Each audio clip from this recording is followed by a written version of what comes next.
Este miércoles, durante la conferencia de prensa del presidente de México, Andrés Manuel López Obrador, se desmenuzó el montaje televisivo que ocurrió en diciembre de 2005, en el que están involucrados el exsecretario de Seguridad, ahora preso en Estados Unidos, Genaro García Luna, y el comunicador Carlos Loret de Mola.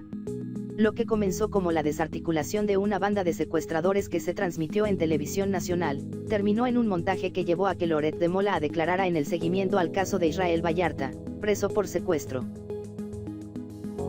Asunto, pero también es de importancia colectiva, social.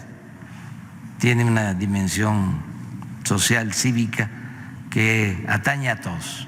Entonces, si lo desean, se pueden quedar aquí para que puedan compartir con nosotros este otro momento, otra exposición sobre los montajes, y vamos a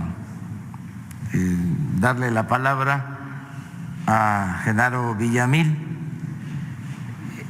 Genaro es servidor público, tiene que ver con sistema de comunicación, pero ¿por qué no se quedan también ustedes? Sí. Pero todo el tiempo ha sido comunicador. Es hasta ahora que lo convencimos que nos ayudara como servidor público. Siempre ha sido periodista. Entonces él nos va a explicar en qué consiste esto que se denominan montajes o noticias falsas o fabricadas con algún propósito. Entonces vamos con Genaro y luego la licenciada Olga Sánchez Cordero va a tratar el tema relacionado con este montaje, con este asunto que vamos a ver ahora. Adelante, Genaro. Gracias, presidente. Gracias, presidente.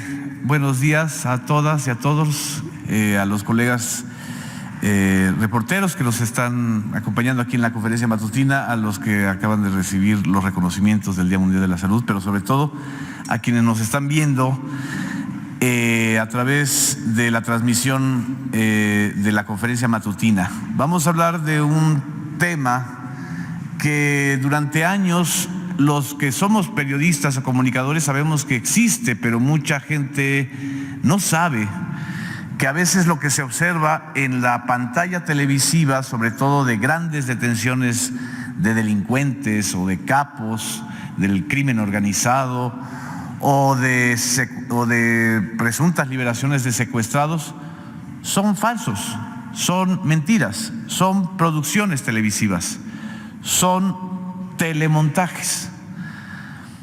Los telemontajes son tan antiguos como los medios masivos. Hubo un comunicador, luego cineasta extraordinario, llamado Orson Welles, que a los 20 años conmocionó a Estados Unidos con una transmisión radiofónica, haciendo creer que había una invasión extraterrestre.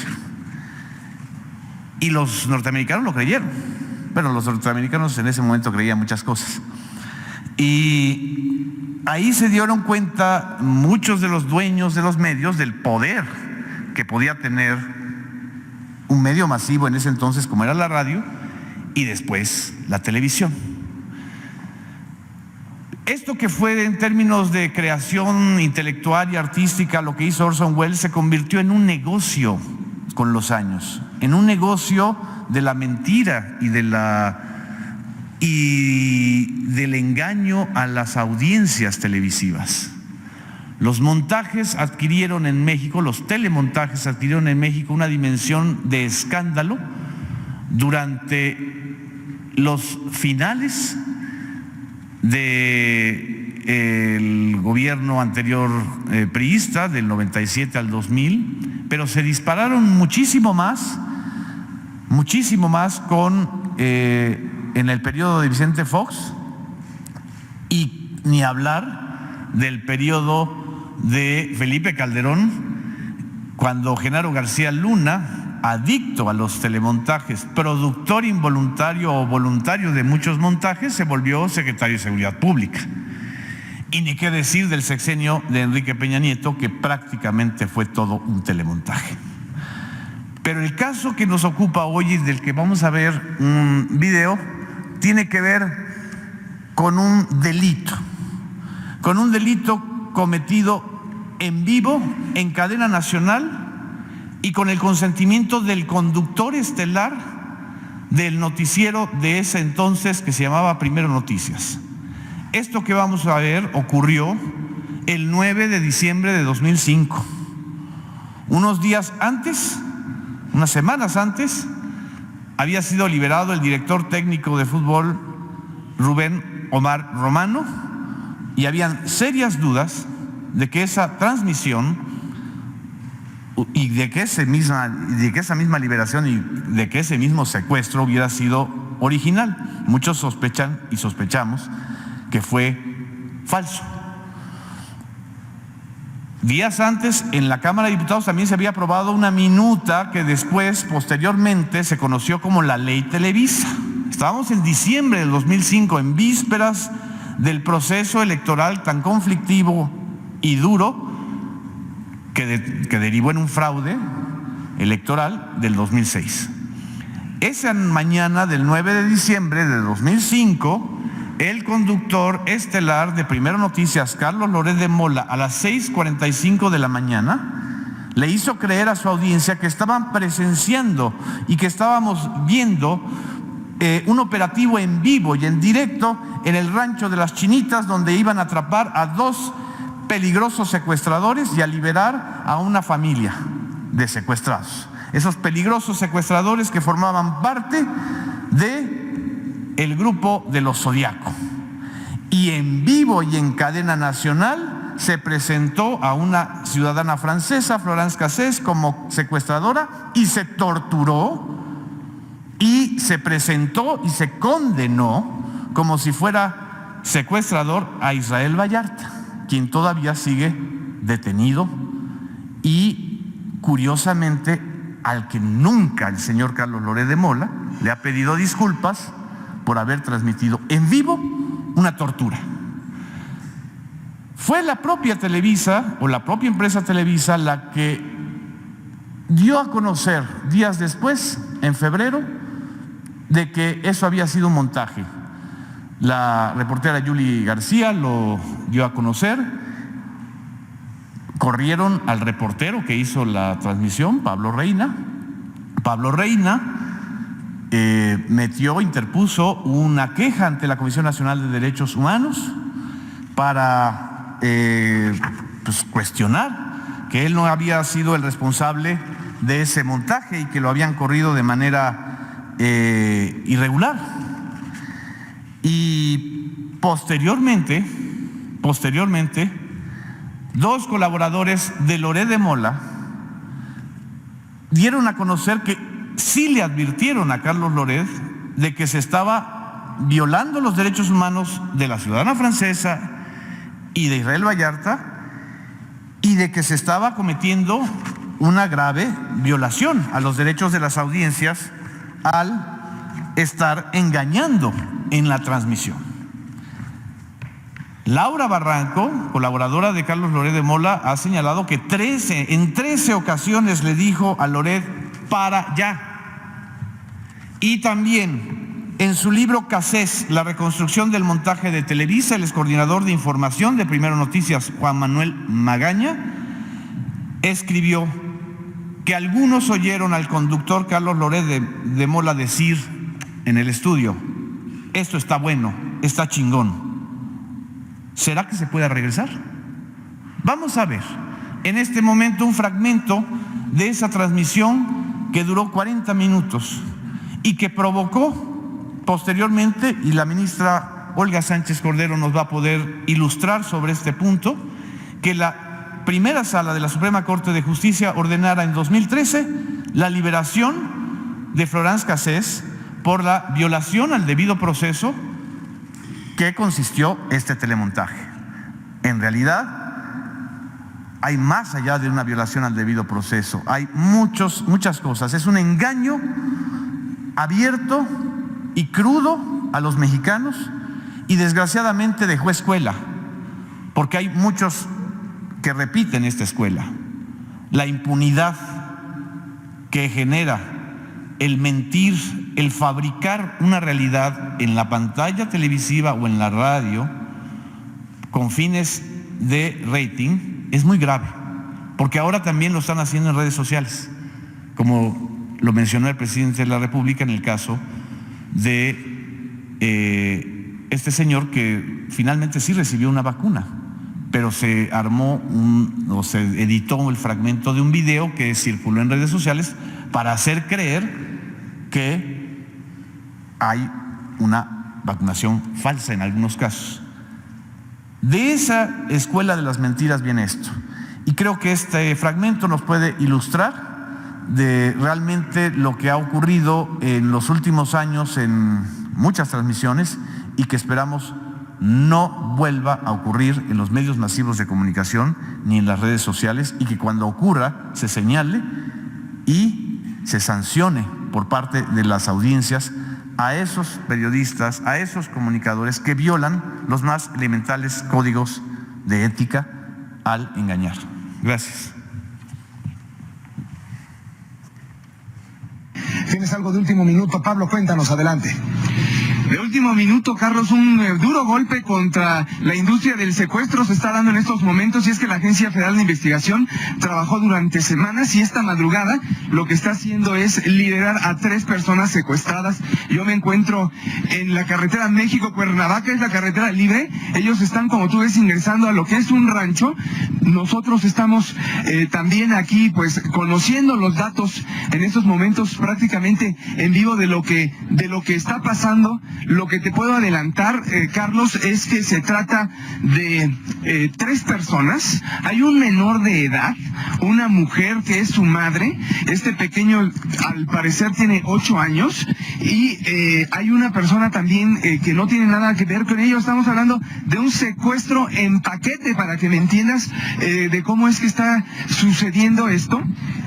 Pues lo que sabemos es que también el jefe de la banda es un hombre que está casado con una mujer de origen francés, y esto por supuesto, como te comento, son datos que estamos conociendo al momento. Estamos transmitiendo para ustedes en vivo. Y Carlos, la verdad es que pues estamos viendo cómo están entrando en estos instantes los agentes. Lo que podemos mostrarles a ustedes es pues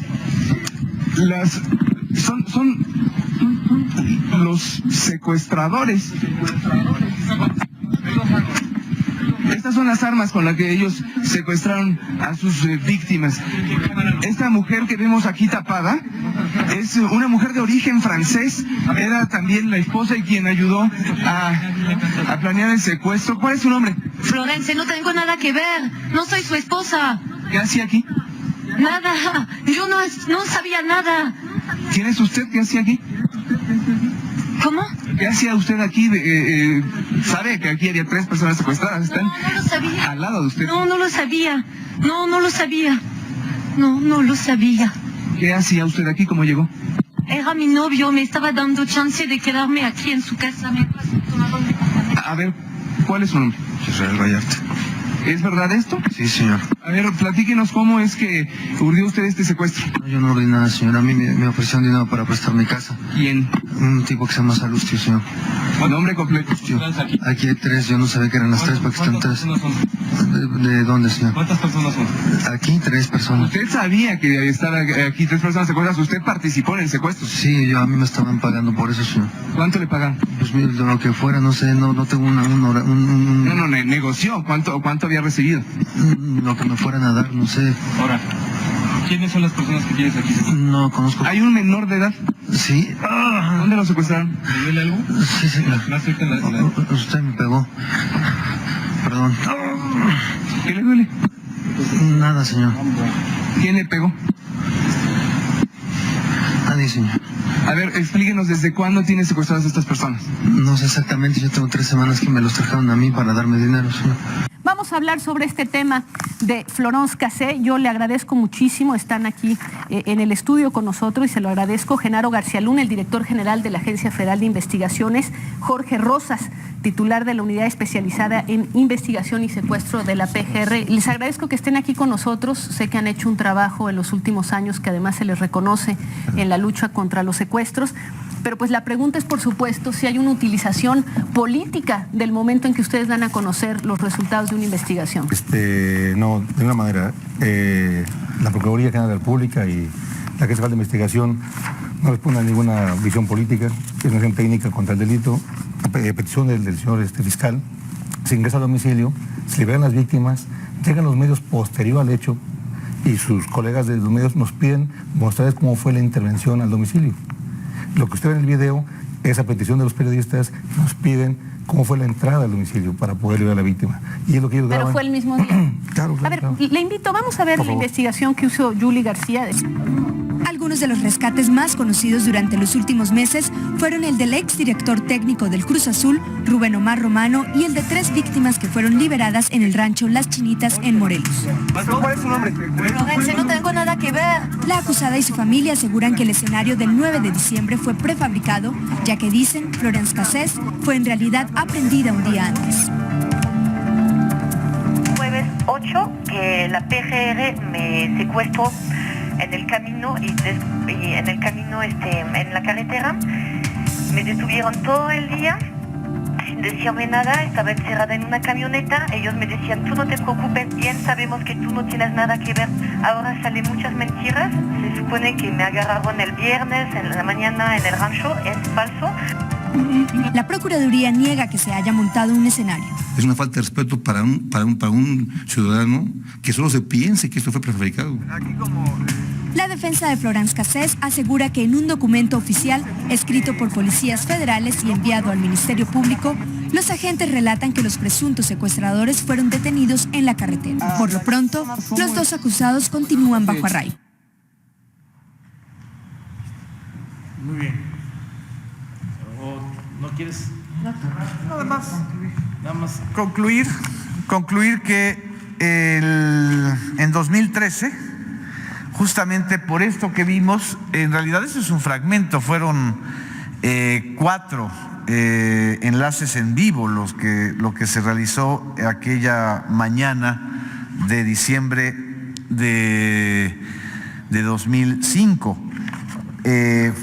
Y hubo pues muchos comentarios al aire, pero justamente este caso llegó a la primera sala de la Suprema Corte de Justicia el 23 de enero de 2013.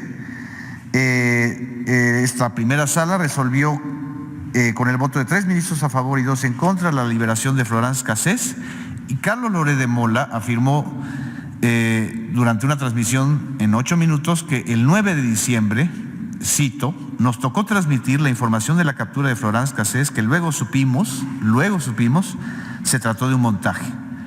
El montaje, dijo Loret de Mola, implicó una sacudida. Yo no me di cuenta de este mensaje, no me di cuenta de esta trampa, no me di cuenta de este engaño. Eso fue lo que dijo. Gracias. Y le cedo la palabra a la ministra Olga Sánchez Cordero.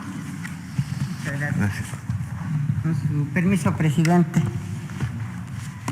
Bueno, como ustedes acaban de ver y de analizar este video nuevamente, que me parece muy ilustrativo, porque ustedes pudieron percatarse que antes de entrar el reportero ya estaba diciendo que eran 3 secuestrados, que era una señora con su hijo, y había otro secuestrado, que la secuestradora era de origen francés, que estaba casada con el secuestrador, que era una banda de los zodíacos. Todo esto que ustedes acaban de presenciar fue antes siquiera de que entraran a la famosa cabaña en donde presuntamente estaban estos secuestradores y los secuestrados. Lo que la primera sala de la Suprema Corte de Justicia, si quieres, empezar a pasar. Ahí está la línea de tiempo. En realidad, como dijo ahorita Genaro, no fueron detenidos ese día, fueron detenidos un día antes, fueron detenidos en la carretera, iban solamente ellos dos, pasaron todo ese día y toda esa noche hasta que los volvieron nuevamente a trasladar al montaje y fueron detenidos en la carretera México-Cuernavaca. El primer punto de partida para el análisis jurídico fue el parte policíaco. El parte policíaco tuvo que ir siendo, digamos, alterado una y otra vez, porque obviamente si se habían detenido en la carretera un día antes, a las 10 de la mañana, en la México-Cuernavaca, ¿cómo era posible que después tuvieran al día siguiente que decir que no, que los habían detenido en flagrancia en la transmisión en vivo? Y entonces este parte policíaco, que era uno de los pilares que sustentaba el proceso de Florence Cassés y de Israel Vallarta, pues simplemente se desmoronaba por la serie de alteraciones que posteriormente los policías fueron modificando en el parte policíaco. Para empezar a platicar, no había ninguna coincidencia en la forma, en el tiempo y en el modo y lugar en donde habían hecho por primera vez su parte. Aquí está que el 9 de diciembre, el 8 de diciembre, fue detenida con su novio. El 9 de diciembre, entonces un equipo de la entonces Agencia de Investigaciones ingresa al rancho para detener a una presunta banda de secuestradores llamados Los Zodiacos, y el operativo se transmitió por televisión abierta. Es importante aquí destacar que lo que acaba de pasar también, y que ustedes fueron testigos, de la declaración de Genaro García Luna, cuando reconoce públicamente que esta detención de los presuntos plagiarios fue una escenificación, lo reconoce, escenificación ajena a la realidad, y que Cassés y su pareja habían sido detenidos desde un día antes de la escenificación televisada. O sea, él mismo declara en televisión abierta que fue un montaje. La Suprema Corte determinó precisamente, y la palabra que utiliza, escenificación ajena a la realidad. El 14 y 15 de febrero, dos de las presuntas víctimas ampliaron su declaración, porque no salió ahorita en el video, pero lo que entrevista a Pablo Reinart, a la señora y a su hijo y al otro individuo presuntamente secuestrado, son cosas bien interesantes que vale la pena aquí mencionar, pero que me prolongaría yo mucho. Entre otras, le preguntan a la señora si reconoce a Cassés y dice que nunca la había visto en su vida. Lo segundo que dice, y lástima que no se pasó todo, es que ella le dice, ¿y qué hacía usted en el secuestro? Dice, pues con mi hijo hacíamos tarea y veíamos televisión. Eso es lo que dice, como si hubiera salido el niño del secuestro a la escuela, regresado al secuestro, continuar haciendo su tarea y así sucesivamente. El otro individuo, y ustedes lástima tampoco se pasó aquí, trae una venda de disque perfectamente, imagínense los secuestradores después de haberle dado una golpiza, van y le compran una venda para ponérsela en la cabeza, pero además la venda está perfecta, impecable, recién comprada. Además, hay detalles interesantes para la audiencia y los que nos están viendo, que se analizaron en la corte, en donde también la señora estaba con su pijama y el niño también con su pijama, como si los secuestradores fueran gente tan amable que les dan la pijama en la noche y les regresan la ropa al día siguiente. La escenificación era burda, absolutamente, y violando todos los derechos. El primer derecho que se viola para Florence Cassés, si quieren pasar después, ya aquí están las líneas todavía de tiempo, pero los derechos que se le violaron a Florence Cassés son básicamente estos. Primero, el derecho de presunción de inocencia con la transmisión televisiva del supuesto enlace en vivo y en directo, en donde se informaba, como aquí se dice, de la liberación de 3 personas que se encontraban secuestradas. En este caso, la primera sala no se pronunció, y esto es importante, respecto de la credibilidad o no de los testigos, sino sobre el impacto que tuvo esta escenificación ajena a la realidad en perjuicio de la acusada. Después también se violó el derecho fundamental de cualquier detenido a ser puesto a disposición de manera inmediata ante el Ministerio Público. ¿Por qué? Porque se tardaron más de 5 horas, casi 6 horas, en poner a disposición cuando debieron de haberlo hecho de inmediato. Y el tercer derecho que se violó en relación precisamente a Florence Cassés fue el derecho que tiene todo extranjero a la notificación, contacto y asistencia consular. Todos tienen que dar, si son extranjeros, inmediatamente aviso a los cónsules para tener la asistencia consular técnico-jurídica inmediata, y fue hasta 35 horas después de su detención cuando estuvo en presencia el cónsul general de Francia en México. Ya si quieren pasar rápidamente todo lo que fueron los derechos fundamentales que se le violaron, ¿verdad? Síguele pasando, por favor. Esto es importante porque nunca la Corte se había pronunciado sobre la presunción de inocencia en la regla de trato. ¿Qué es esto? Los policías hicieron el montaje y después, obviamente, tenemos estos estándares probatorios en el juicio. La siguiente, ya para terminar, se violó su principio constitucional en estas 2 vertientes y obviamente, sobre todo en el estándar probatorio, en donde se dijo que el estándar probatorio tiene que tener fiabilidad, suficiencia, variación y relevancia. Y por último, comentarles. Hubo 2 ministros que decidieron reponer el procedimiento. Yo no fui de ellos. Yo propuse su libertad inmediata, porque reponer el procedimiento, ¿a qué momento? ¿A la detención del 8? ¿A la escenificación del 9?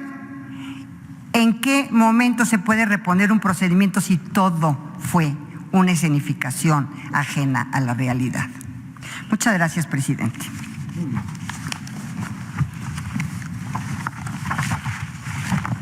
¿No quieres agregar nada más? No. Muy bien. Vamos a las preguntas. Abrimos. Adelante.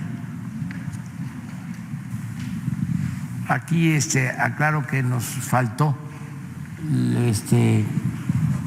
licenciada, lo de el señor que está detenido. Pero ahora que seguramente nos van, o ¿por qué no lo explica? Todas estas violaciones obviamente son aplicables al caso de Israel Vallarta, que como ustedes pudieron observar, en la misma escenificación estaba siendo torturado. En realidad, él tiene otras 2 causas penales por otros 2 delitos de secuestro, y por eso es que no se le puede aplicar, se le aplicaría en estos secuestros, pero no en otras 2 causas penales que tiene diferentes a esto. Sin embargo, ya estamos haciendo una investigación si esas otras 2 causas penales de otros 2 secuestros diferentes totalmente a estos, realmente también tienen un problema de montaje y de escenificación ajena a la realidad. Y eso es lo que estamos investigando, señor presidente. Pero también sería bueno lo de la sentencia, si está sentenciado o no. Sí, este es un tema importante. El caso de Caro Quintero. Este es un caso muy importante porque desde el 2005, que ustedes vieron que fueron detenidos el 8 de diciembre del 2005, y estamos en abril ya del 2021, no hay todavía una sentencia. Es una violación gravísima también a un proceso legal, porque ¿cuántos años tiene ya este proceso? Entonces yo creo que también aquí sería importante que los jueces realmente cumplieran con el principio constitucional de una justicia expedita, y no tiene todavía sentencia. Comentábamos que el amparo de Caro Quintero fue porque duró 28 años en prisión preventiva y el amparo se le otorgó en virtud de que después de 28 años todavía tampoco tenía sentencia. Gracias.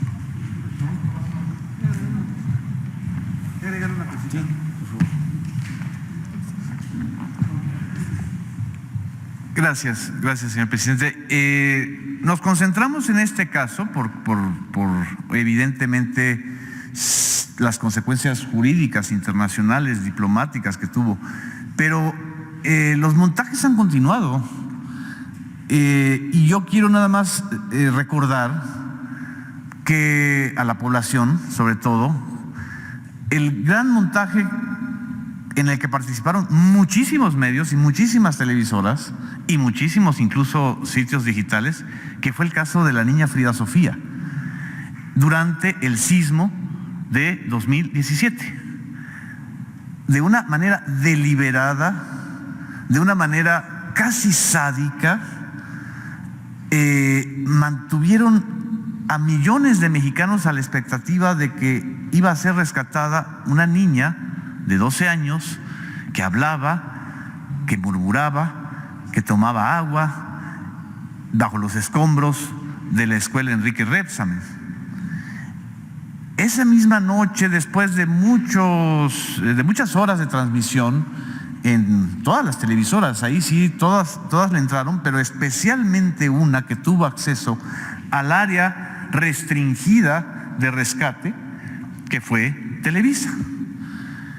Y ya a las 5 o 6 de la mañana, 5 de la madrugada, 6 de la mañana, se había admitido que pues no había ninguna niña. No hubo a nadie a quien rescatar porque nunca existió. Lo más impresionante de aquel caso es, como ustedes recordarán, es que Carlos Loret de Mola, Denise Merker, en pantalla nacional, le echaron la culpa a la Secretaría de Marina. E incluso le exigieron a la Secretaría de Marina que le pidiera perdón a las audiencias y a los mexicanos. ¿Y cuándo pidieron perdón ellos? ¿Cuándo un periodista, un comunicador realmente pide disculpas o pide perdón? Nunca. Esa es la verdadera impunidad de los montajes. Eso es lo que creo que también hay que acabar y contra lo que hay que combatir. Gracias. Bueno, como corolario, durante el periodo neoliberal y desde luego de tiempo atrás,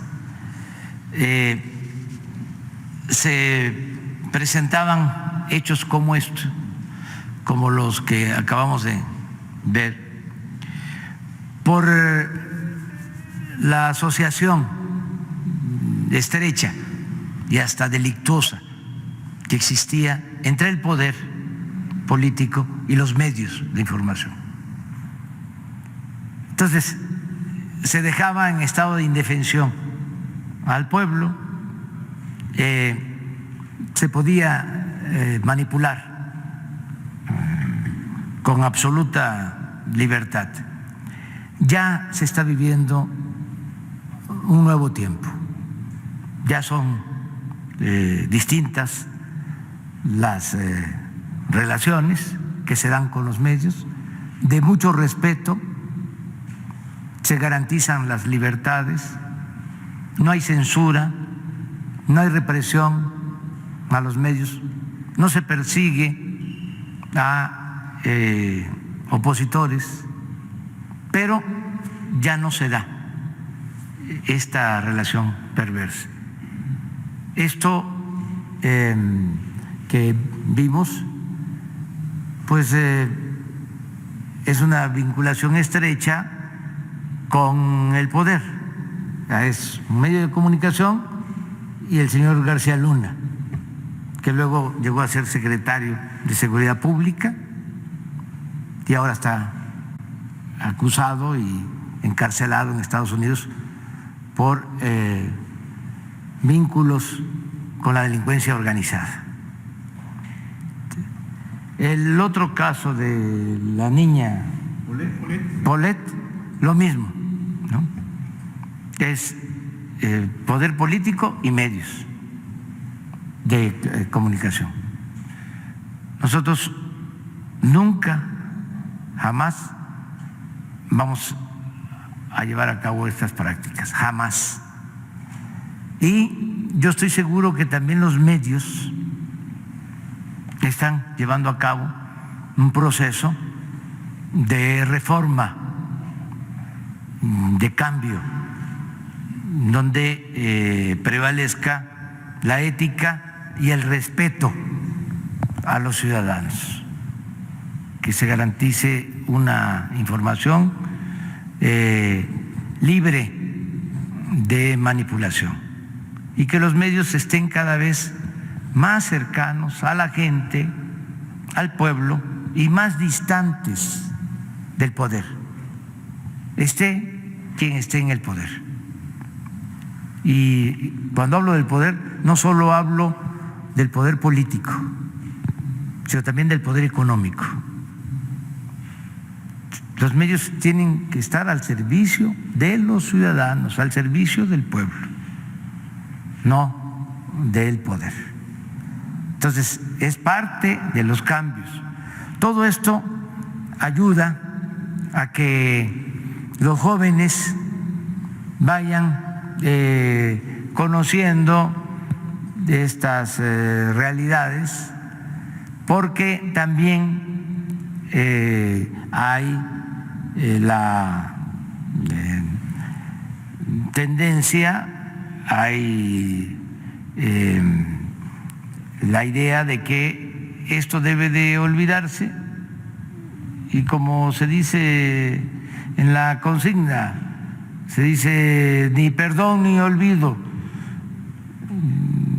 Eso es lo que se plantea. Yo respeto eso. No estoy de acuerdo en que no se perdone. Yo digo, perdón sí, olvido no. No podemos hacer a un lado nuestra memoria. Eso no se puede borrar. Entonces, para eso es que damos a conocer todo esto.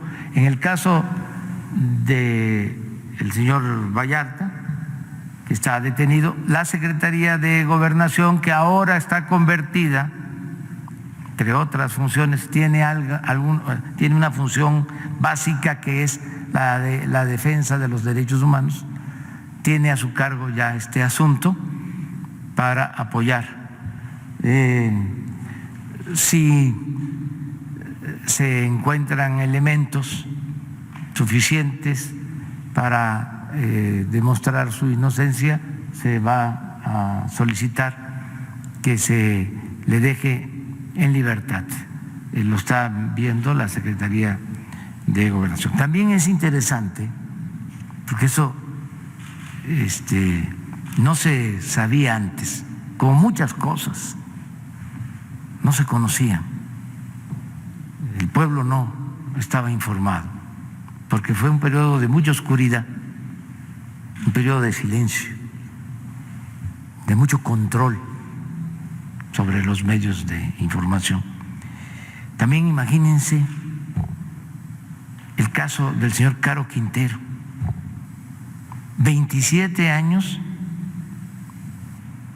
sin sentencia. ¿Qué hacía el Poder Judicial?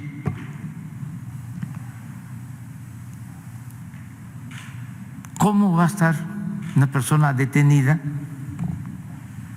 sin una sentencia? ¿Qué pasaba? ¿Era sentencia preventiva? ¿Cómo se...? Prisión preventiva.